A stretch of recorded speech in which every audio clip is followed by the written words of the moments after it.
So here I am in Maidavale Studio 4 in the live room, and I've got Beady Eye set up in a wonderful traditional circular motion, so you can all make that magic eye contact with each other, except for the boss in the vocal room right there. What's up, Liam? All right, man. You doing good? All right. So I arrived here late for a start. Apologies for that. It's not my style to keep rock stars waiting, but I'm here. Exactly. I was outside in the car for about 15 minutes just making you wait.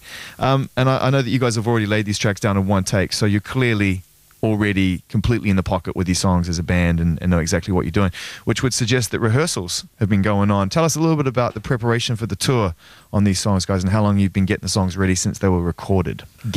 Yeah, we just sort of finished the mixing and thought we'd get ahead of ourselves, really. So we've been, we've been running through the whole shaboodle, the whole album, couple of B-sides. That's what we've been doing. You rehearse for a few weeks and you rehearse already, and then you've got to get gig ready. Oh, there's a difference. Things being thrown at you. It involves standing up. Standing up. Imagine you guys sitting around in a circle on chairs with your legs crossed playing these like hardcore rock songs. This doesn't really make much sense to me. Milking stools. The idea of playing these songs after they were recorded, have you found that they've kind of evolved a little bit since you've been rehearsing them and actually kind of breathed a little new life into them? Without a doubt, man. They're playing them live. Sounds better than the record, to be quite honest. How do you feel about the record, though, bearing that in mind? Still good. Still love it? Still love it. How was it recorded? How long did it take? Where did you do it? Give us some facts on it. Put us in the picture. It was recorded in Rack in St John's Wood, yeah, and it took 7 weeks to record and about the same to mix it, really. Time frame was basically the World Cup. From the beginning of the World Cup to the end of the World Cup. So that's why it took 7 weeks? Yeah. Otherwise it would have taken like 10 days, right? I guess. Yeah, if you take the football out of it, yeah. Truth be known. First piece of music we're going to take that you guys have already recorded, so we'll play this in now, is called The Roller. Tell us a bit about this song and where it sort of features in the overall story of... Well, it's a tune I've had for a while, but it's never sounded right. And now it does, so I'm just more than happy, man. Love it. And that's it, really. It's a song about life. Being bulletproof in a good way. Let's check it out right now. From Maidavale Studios, this is the previously recorded session version of The Roller from Beady Eye. You didn't know what to say. It all came at you today. Can't get out your own way. Well, hold on, hold on, hold on. I'm hiding out in the sun. I'm getting everyone done. Just me heading on. Here I come, here I come, here I come. Just call me the roller. I'm squeezing and folding. Call me the roller.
We got Beady Eye in Maidavale Studios right now, and I just want to kind of go through an extended roll call because we know that Chris and Liam, Gem and Andy, you guys were the original sort of core four members who moved from Oasis to record the record, and now we have additional musicians who are part of the band as well. So good afternoon and good evening to you. How are you? I'm very good, man. Thank you. Good to see you, man. What are you playing here? I'm playing keyboards. What kind of keyboards? Very bog standard, generic keyboards. Way to sell them. Wow, the glamour. Incredible, right? They look pretty nice to me. Give us a little something sort of sweet. We were talking about the secret chord, the A minor. Give us a little flourish. Very nice. We got Jeff over here. I met you when you were on tour with Gorillaz, so you've just kind of made one shift to another. Join the proper band. Ah, there it is. Thank you for that. You're welcome. Did you get a little bit of that when you joined Beady Eye, given where you come from? Yeah. But it's Can we just put this straight? He was in Beady Eye first. Oh, we spotted him. We let Damon have him for a bit. It's because you guys were too busy watching the World Cup. Keep it light. Yeah, you had to do something to keep busy. You know what I mean? It's a tug of love. Obviously, you're pretty good with all manner of guitars, given that you've moved from 6-string to 4-string now in this band. Yeah, man. Which do you prefer? I'm digging bass actually. That's a very good answer given the company you're keeping right now. Cool. So let's talk a little bit about Link Ray. And this is the old piece of music that we're going to play. And you guys were having a bit of a thrash of that before. Can you give us something in the live room of that? What we're about to play, the classic Link Ray moment.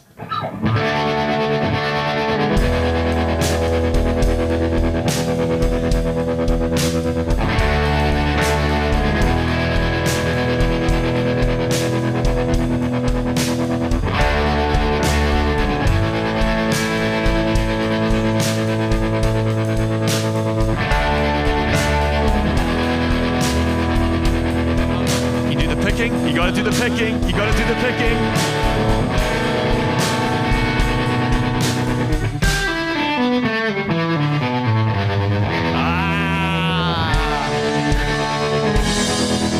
It's the greatest song that never had a vocal, isn't it? It's ridiculous that no one ever contributed anything over that as a vocal. An amazing piece of music. And apart from Albatross.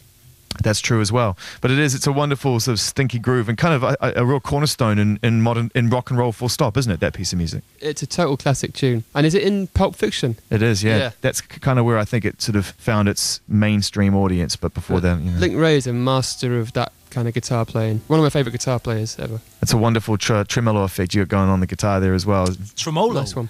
that was on the table as one of my son's names at one point, but we decided against it. All right, this is Link Ray right now on Radio 1. We'll come back and continue to catch up with Beady Eye on the eve of exciting things. This is Radio 1. So the wonderful sound of Link Ray, gangster surf music, I would describe that as. Really great piece of music. We got the guys here in Maidavale Studio 4, and we're going to get a wild card later on, an interesting piece of music that you guys have chosen to play for us, and one more song from their record collection. So, we've already spoken a little bit here and there in other ways about the formation of this band from the demise of the last. Was there ever, Liam, any doubt that you were going to carry on and keep making music, even if these guys weren't up for it? Oh, I don't know. You got to have people to make music with, man. I don't think I've gone solo or anything like that. It's not my nature. What do you love about being in a band so much as opposed to the idea of being on your own? Well, it's nice to have people, to bounce off, you know what I mean? I can't play instruments, so I need a band, you know what I mean? I just want to concentrate on singing, you know what I mean? But you obviously have to hold your own in order to get songs across, to put songs forward. Yeah, without a doubt. I mean, we're all kind of into the same thing, you know what I mean? So it's not hard, it's easy. Did you have to talk much about it before you started it? We had a couple of beers that night, and then we sort of just had a look around the room and thought, What, that night, the night that Oasis broke up? Yeah. Wow, that's an amazing position to be in after something that was obviously so highly strung, to then sort of try and find some kind of rationale within that moment. We're not going to stop making music just because someone's jumped ship, you know what I mean? This is what we do, this is our musical path, this is what we're here to do. So just because someone else does a runner, doesn't mean to say we do. We got to finish the business off. Right on.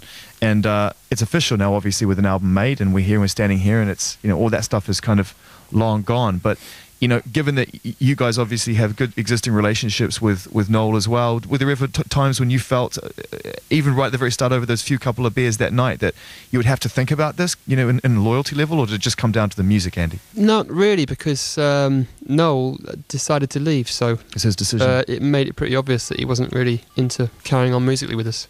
So that took care of itself, really.